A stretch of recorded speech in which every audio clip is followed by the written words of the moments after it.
Culturel Mandingue à la radio, sur la radio Joko FM que je réalise tous les mardis à partir de 20h, 22h. Nous l'avons organisé après 9 ans de production de cette émission. Nous avons tenu à évaluer l'émission.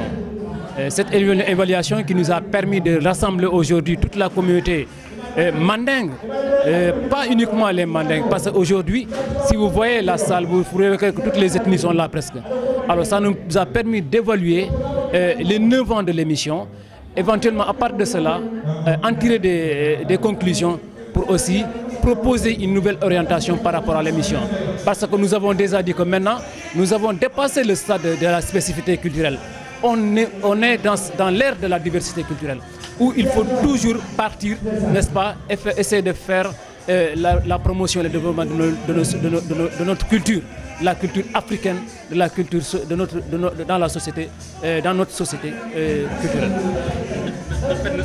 Et évidemment, vous avez raison, parce que si on parle de la culture africaine, vraiment, on sait que la culture mandingue, elle est le socle, si je veux le dire ici, elle est la base de la culture de l'Ouest africaine. Alors, cela veut dire quoi? Cela veut dire qu'aujourd'hui, on ne peut pas, n'est-ce pas, entretenir une telle manifestation culturelle dans d'abord Rufisque sans pour ne pas autant faire ressentir ou bien faire appel aux autres cultures. Et évidemment, comme vous l'avez dit tout à l'heure, en tout cas, d'abord, nous voulons prouver à partir de cela que nous sommes dans notre pays. Nous devons tous œuvrer pour le développement local. Le Sénégal est un et indivisible. Nous sommes là, nous sommes dans le département, nous sommes à Rufisque. Celle-ci entre dans notre apport à l'édifice culturel du département d'abord. Et pour prouver que nous sommes Sénégalais, nous sommes à Rufisque, nous sommes Sénégalais. Allez interroger là en ce moment le doyen de la culture sénégalaise. Je veux nommer par là Léopold Sédar Senghor, qui nous disait que la culture est au début et à la fin de tout. Donc là, aujourd'hui, je pense que ça lui donne raison et nous prions en son âme. Absolument, du point de vue que nous avons aujourd'hui, cette manifestation a pu réunir plusieurs personnes, des hommes de culture, des hommes de développement. Tout ça, c'était pour que ce plateau aujourd'hui devient à nous un plateau d'échange sur les possibilités, les voies et moyens pour mettre notre patte au développement local de Rufisque. Et ça, je pense qu'aujourd'hui, beaucoup ont avancé leurs engagements, leurs idées et les expertises pour mettre, n'est-ce pas, à la disposition de cet acquis-là. Bon, je suis Diassio Biaye, animateur de la radio communautaire de radio Joko FM. Je fais animer une émission qui est Bantaba, je def tous les mardis à partir de 20h.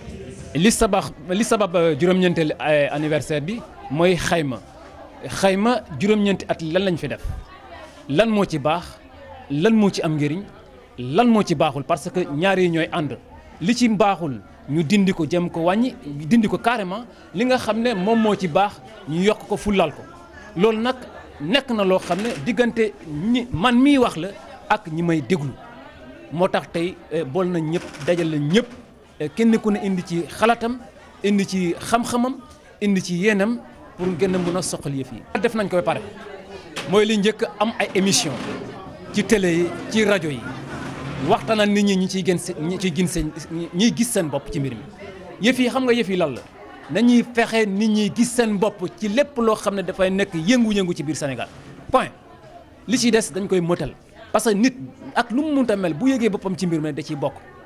mooy li may wax ak sama askan bi léegi passé nañ jamono joo xam ne da ngay toog xaar dañuy jóg dem xam ne dëkk bi ñoo ko bokk fii lañ dëkk fii la ñu bokk li ñu am fii lañ koy amee suñu teraanga fii la nekk.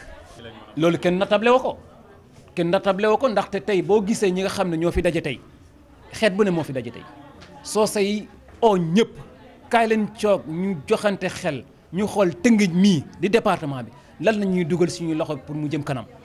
defe naa loolu lu am solo la ba tax na kenn ku ne am na ay kàngam ku ne am na si xalaatam indi na si xam-xamam ci loo xam ne naka la ñun ñuy def ñuy gis suñu bopp ci nga xam ne moom mooy yokk dëkk bi moom mooy jëmmal dëkk bi.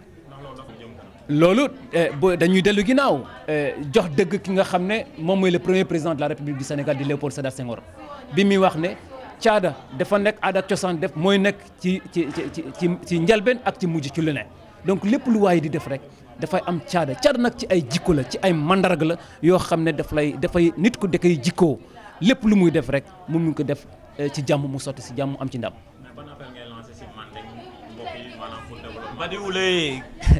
bon badi man ko la nak mo lambe mum folale wala nyinte ko e nga nyong sabari nga nyom muta nga lonka foko ni ada ko ni landa ko fo nani Sénégal banko kan surtout nani fata fi banko la atili jiola man ko li kawle chodi katu mandi yakatale wontem biti Moro